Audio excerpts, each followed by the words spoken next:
I've never been the type to make enemies. I always thought that about myself. But considering the current situation, it seems that just by breathing, one can somehow make enemies. This crossed my mind when I received the official notice from the director, Steve. My name is James. I'm a 36-year-old mid-level employee at a construction company. I got a job at a well-known local construction firm right after high school. My parents were thrilled when I landed the job, as it was a reputable company in our area. I chose not to go to college simply because I wanted to start earning money as soon as possible. I have 4 younger brothers. It was only natural for me as the eldest to want to help support my parents financially. I was never particularly fond of studying and had no real interest in pursuing a college degree. My first year on the job was like a crash course in life, so busy I can hardly remember it. Though the workplace was demanding, I found it fulfilling. I was the only high school graduate to join the company that year. I could feel the gap I had to bridge from the very first day of work. Luckily, I was surrounded by supportive colleagues. No one looked down on me for being a high school graduate back then. When I first joined the company, there wasn't anyone like that. By the time I was 28, I had grown to be known as one of the most promising of my peers. One day, Mr. Smith, a client, suggested I consider a matchmaking. Mr. Smith, a close friend of our CEO Mr. Anderson, and a client, always had a soft spot for me, having joined the company straight out of high school. I learned everything from how to drink to high-end dining etiquette from Mr. Smith. I often visited Mr. Smith's home with Mr. Anderson. I couldn't possibly refuse the matchmaking proposal from Mr. Smith, especially since the other party was Mr. Smith's daughter. While the term CEO's daughter might conjure an image of a demure and delicate lady, Charlotte was anything but the stereotypical executive's daughter. She graduated from an industrial high school with a major in architecture and studied urban design engineering in college. I've seen her at construction sites, asking the workers various questions. Unconcerned about messing up her hair, she'd wear a safety helmet and observe passionately. I first met her at a construction site. She was visiting the site I was assisting as a site supervisor. I believe it was when she was still in high school, dressed in her uniform, wearing a white helmet. She greeted me politely.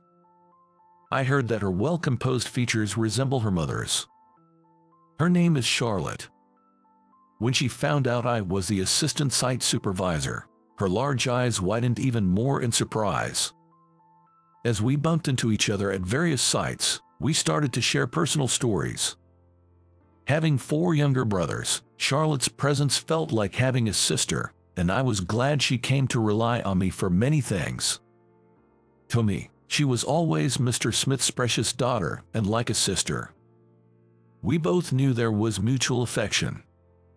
But crossing that line seemed like a difficult choice for both of us. The matchmaking proposal came up in Charlotte's graduating year from college. Yes, I would like to proceed with the matchmaking. I responded immediately to Mr. Smith's proposal. I remember being genuinely happy that the time had come when we no longer had to hide our feelings for each other. But this is where life gets tricky. The news of my matchmaking with Mr. Smith's daughter spread quickly within the company. While all my peers congratulated me, there were some who didn't take it well. I was a bit carried away and completely forgot about them. And that's when I was plunged into hell. I'll never forget it. It was the day before the arranged marriage meeting. When Al from my department told me to go to the director's office, I had a bad feeling. Steve, the son of Mr. Anderson, has never gotten along with me. Probably because Mr. Anderson and Mr. Smith treated me like a son, which Steve didn't like.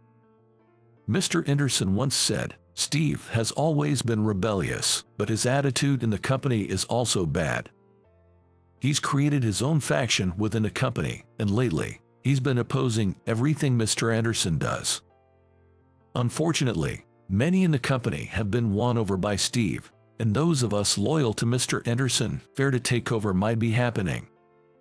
After a brief knock, I called out and received a brusque comment in response.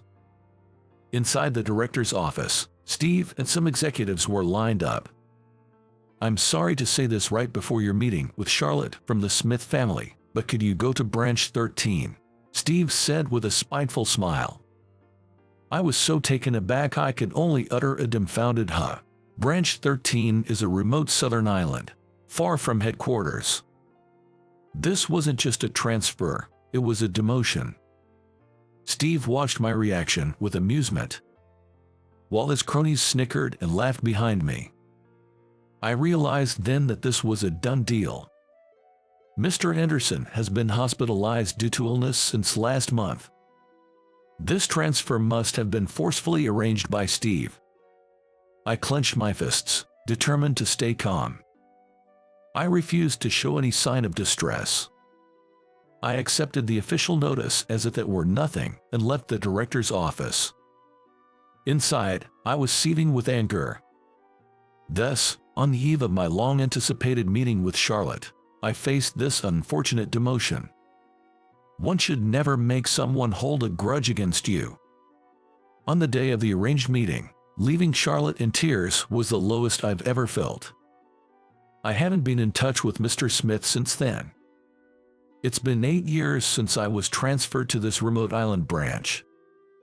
There's been no sign of returning to headquarters, especially since Mr. Anderson passed away 3 years ago. Now, Steve, the one who banished me here, is the CEO. It seems my peers who were loyal to Mr. Anderson were suddenly fired. They probably thought I couldn't do anything from this island. I wasn't fired, but here I remain. Mornings come early on the island. Since coming here, I've taken up surfing. There's a shallow beach with good waves, attracting many tourists for surfing. With few other industries, the island relies on tourism. My work involves the construction of small resort hotels, villas, and pensions, among other things. There's also a fair amount of repair work, keeping us reasonably busy. The branch office consists of me, 2 young craftsmen, and 1 local administrative worker. The atmosphere here is relaxed and friendly. The peace here is unbelievable, considering how at headquarters there were constant clashes between Steve's faction and those loyal to Mr. Anderson. After 8 years, I've grown accustomed to this peaceful life and have started dreading the idea of returning to headquarters. Before work, I head to the sea and catch a few waves before going to the office. And during lunch, I gaze at the calm sea. Lately, I've had more desk work, so I make a point of looking out at the distant view, which makes me seem like I'm always staring out the window. James, you're staring at the sea again. Clara, the administrative worker, often teases me. When I first arrived, I felt anxious and lonely. Not to mention guilty for abruptly canceling on Charlotte. But with 8 years gone by, even that feeling has faded. By now, she must be around 30 years old. She's probably built a wonderful life with a great husband. The thought still occasionally stings deep in my heart. Sometimes it feels like a minor wound, other times it's a deep, sinking feeling. Well, they say time heals all wounds. With time, these feelings should fade away. I just haven't given it enough time yet. Every time that twinge of pain hits my heart, I remind myself of this. Looks like you've got a slow day. The one who called out to me as I was absently gazing out the window was Ethan. He's a reliable older brother figure, 2 years my senior, who moved to this remote island. He runs a small ranch and offers horseback riding to tourists. Sometimes, he hosts students who are truant from school or children with certain issues for extended stays at his ranch. They engage in horse care and receive horse therapy, healing their wounded hearts. If you don't have work, why not take the day off?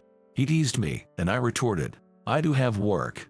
Ethan, with his deeply tanned face, gave a broad grin and looked at me skeptically, saying, "Sure you do.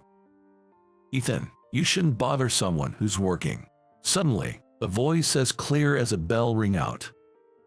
Behind the tall figure of Ethan, a woman with a face I hadn't seen on the island stood. Her fair skin indicated she had recently arrived. Her long black hair contrasted with her pale skin, making her look like a princess from a fairy tale, I thought. Clara nudged me, saying, "James, you're staring too much," as I was transfixed by her. "It's been a while since you've seen a beauty like her, right? She's my cousin and she's going to help out at the ranch starting today. She just arrived at the port." Ethan introduced her, and she greeted me.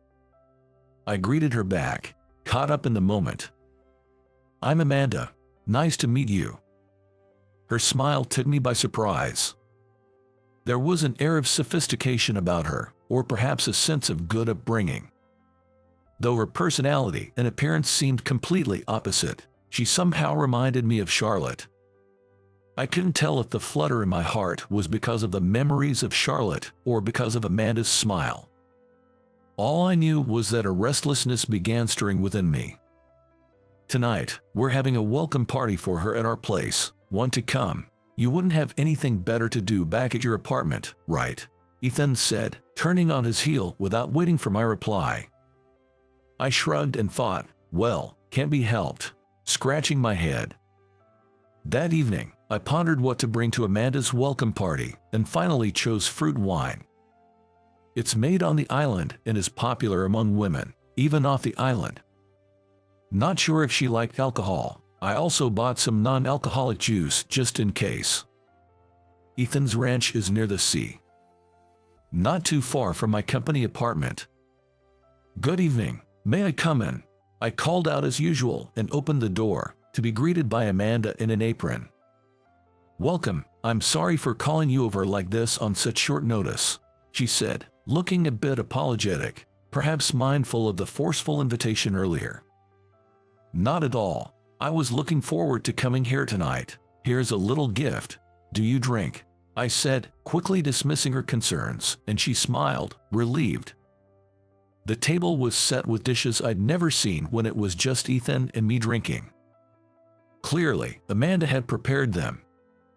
It's her welcome party, but she wouldn't just sit down and relax, Ethan said, frowning from behind the kitchen counter. "I can't let a busy person like you bother with such things. If you say you can't eat my cooking, then I might reconsider," she retorted with a firmness that belied her gentle appearance. Ethan seemed a bit taken aback. As I sat at the dining table, Ethan quickly placed a glass in front of me. "Didn't you bring something? Let's drink," he said, as if he had seen right through me, which was a bit annoying, but I handed over the fruit wine I had brought. In fact, this fruit wine was Ethan's favorite. "I knew you'd bring it," he said excitedly, uncorking the bottle, while Amanda chuckled softly. "She's probably in her late 20s, I guessed," unconsciously comparing her with Charlotte, who would be around the same age. "I hope it suits your taste." Amanda served the dishes onto small plates, lining them up in front of me. Each looked delicious, to my amazement. I tasted the food. I was at a loss for words due to its deliciousness. When something is truly delicious, the word delicious doesn't come out immediately. I almost stomped my feet on the spot in delight.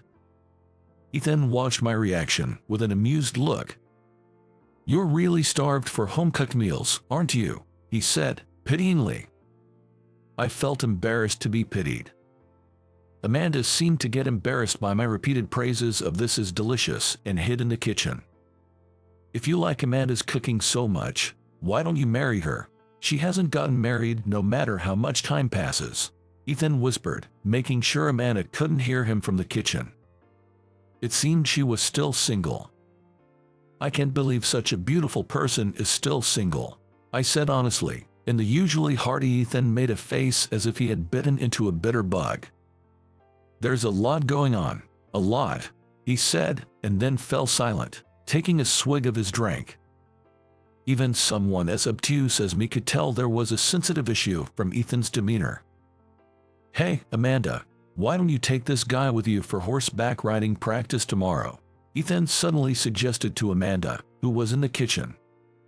"Tomorrow is Saturday. I have the day off. It seems he wants her to treat me as a customer for the medium-distance horse riding they usually do for tourists. Originally, she's a horse rider, having won equestrian competitions, so she's quite skilled. I've been on this island for 8 years, but have never tried horse trekking. If you don't mind, I'd really appreciate it. I've never tried it before." I raised my voice so Amanda in the kitchen could hear. "I'd actually ask you for the favor.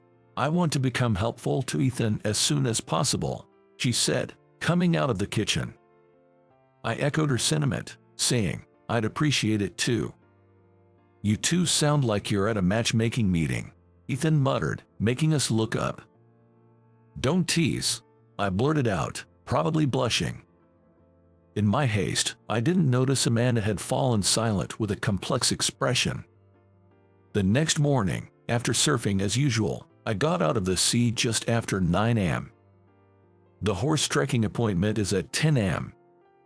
After a quick breakfast, I headed to the ranch. There, Amanda was receiving a lecture from Ethan on how to handle customers. There are many precautions, especially for first-time riders. She was taking detailed notes during the lecture, her profile showing intense concentration. I quietly watched them until they noticed me. Eventually, Ethan saw me and beckoned. "If you're here, just say something," he said. "Well, I didn't want to interrupt your serious instruction," I replied. While Ethan and I were talking, Amanda was steadily getting ready. Following Ethan's instructions, she briefed me on the precautions for horse trekking and then quickly got on a horse in the enclosure to teach me the basics of riding. Being on a horse for the first time, the height was more intimidating than I had imagined. I repeated standing up and sitting down in rhythm with a horse. "You're doing well. You have a good feel for it," she complimented. Unexpectedly praised, I felt a bit happy. She told me it was okay to keep my buttocks on the saddle when we moved outside, which was a relief. After all, my muscles would have screamed if we kept up that rhythm for a long time. After about 20 minutes of instruction, we finally started the outdoor ride. Amanda led the way on her horse, slowly moving in front of me. The beach was just across a road, and enjoying horseback riding on the beach is a selling point of their horse trekking. The horse was well trained.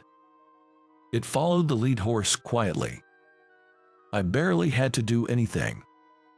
By the time I felt the sea breeze on my cheeks, my fear had vanished, replaced by an exhilarating feeling I had never experienced before.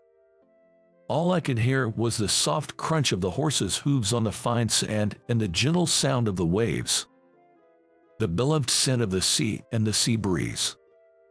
The sea surface, illuminated by the morning sun, sparkled and reflected beautifully. "It feels great. This is the best," I found myself saying without thinking. "I'm glad to hear you say that," turning her horse's face towards me and approaching. Her long hair fluttered in the wind. Her hands, lifting her hair, were slender and pale, almost glowing in the early summer sunlight. "Did Ethan say anything to you about me yesterday?" she suddenly asked, catching me off guard. I thought she hadn't heard Ethan's suggestion to entrust her to me. With her earnest eyes fixed on me, I couldn't lie. I honestly repeated what Ethan had mentioned the night before. "Maybe he was just drunk. You know how he starts joking around when he's drunk," I said to try to smooth things over. At that moment, Amanda turned her back to me, controlling her horse. Her back seemed to tremble slightly, and I panicked, wondering if she was crying. "You know Ethan doesn't get drunk," she said almost angrily, then steered her horse towards the water's edge. Without a chance to stop her, she rode into the sea with her horse. The horse seemed to enjoy walking in the water, they eventually going deep enough to swim. "It feels so good. Why don't you join me?" she called out, then whistled sharply. It seemed to be a signal. The horse I was on started to enter the water as well. Riding a horse into the sea was another first for me. It was scary at first. But as I got used to the waves through the horse's back, the vibration and the horse's warmth felt incredibly soothing. Minor worries seemed insignificant. With my eyes closed, feeling the wave sounds and the horse's breathing, I sensed Amanda approaching. I came here for Ethan. I love him and wanted to be by his side, so I followed him to this island. I guess you could call me an uninvited wife, she confessed unexpectedly. Her confession brought me back to reality. They were cousins, after all. He's just scared. Legally, he could marry me, but he's running away because he's worried about what people and relatives might think, even though he loves me deeply, she said. Her profile, as she bit her lip in frustration, looked like that of a warrior woman taking on a challenging battle. That's probably why he tried to ask you something strange last night, she surmised. For her to openly declare to love Ethan, it felt strange, like I'd fallen out of love even before I ever fell in love with her. My best friend still talks wistfully about being abandoned right before marrying the man she loved. I don't want to become a woman who clings to the past. On our way back to the ranch, she said that in a strong tone. Listening more closely, I was taken aback. She revealed that her friend was turned down at a matchmaking meeting by the man she loved. Charlotte's face flashed in my mind. It couldn't be such a coincidence. I took several deep breaths to calm my racing heart. But that effort was in vain as we approached the ranch. There were two figures there, Ethan and another person. I couldn't believe my eyes and squinted for a better look. There was no mistaking it. It was Charlotte, grown into a woman. Everyone's worried because you disappeared so suddenly. I had a hard time stopping your parents from going to the police. Charlotte scolded Amanda from atop her horse. But Amanda seemed unapologetic. Are you going on about what society will think again? My life is my own. What's wrong with living it the way I want? She dismounted the horse gracefully and handed the reins to Ethan, facing Charlotte directly. Contrasting with Amanda's long black hair and pale skin, Charlotte had a tan, sported very short bright hair, and her ears sparkled with several piercings. Yet, it was Charlotte, who appeared more lively, who had tears in her eyes, while Amanda, with her hands clasped in front of her chest, seemed irritated, tapping her fingers rhythmically.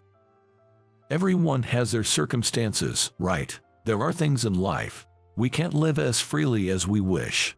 Amanda scoffed through her nose at Charlotte, who was pleading in a voice mixed with tears. You really haven't changed at all. Hating to be called the president's daughter, you deliberately dress like that and act tomboyish, Amanda remarked. At Amanda's words, Charlotte's shoulders twitched sharply. Perhaps she felt humiliated for being hit right on the mark. Amanda didn't stop her onslaught, even as Charlotte looked down. But your essence hasn't changed, has it? Always worried about what society thinks, always being considerate of others, giving up on what's important to you, and living a life of regret. I'd rather not live like that, Amanda said. Charlotte, not wanting to hear any more, covered her ears with her hands and crouched down. Shut up, shut up, shut up. I know that, I don't want to hear it. I couldn't bear Charlotte's voice, which sounded almost like a scream. Jumping off the horse, I embraced Charlotte's hunched shoulders. Her slender shoulders were trembling slightly. Do you remember me, Charlotte? When I softly spoke to her, Charlotte's body stiffened. Holding her breath, she slowly looked up at me, her large eyes widening. In her eyes moistened with tears, my reflection was clearly visible. No, it can't be. In a dazed state, Charlotte murmured repeatedly. It's not a lie, it's me, James, I affirmed. Hearing my name, Charlotte's strength seemed to drain away. I supported her with both arms. So, you're the one Charlotte has been longing for, Amanda remarked, squatting beside us. Your legs must have given out from the shock, Charlotte. Amanda spoke to Charlotte in a teasing tone. Charlotte, her cheeks flushed red, retorted in a barely audible voice, "Shut up, Charlotte. This is a chance given by God. What you do with it is up to you," Amanda said, patting Charlotte's shoulder lightly, as if comforting a child.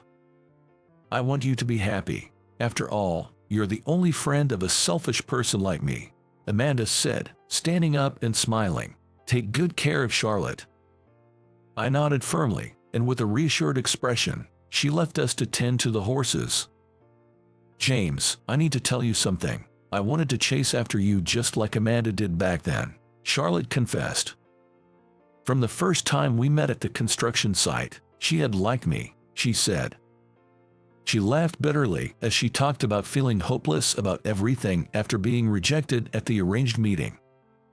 Regretting not being able to cling to me or chase after me because of societal expectations and her parents' views. She made me think of how inadequate my actions were. If I had just said, "Please wait for me," back then, she would have waited, I thought. Failing to fully believe in her and to take her away, I was truly a coward. I admired Amanda, you know, even though everyone opposed her and Ethan treated her coldly. She never gave up, Charlotte said.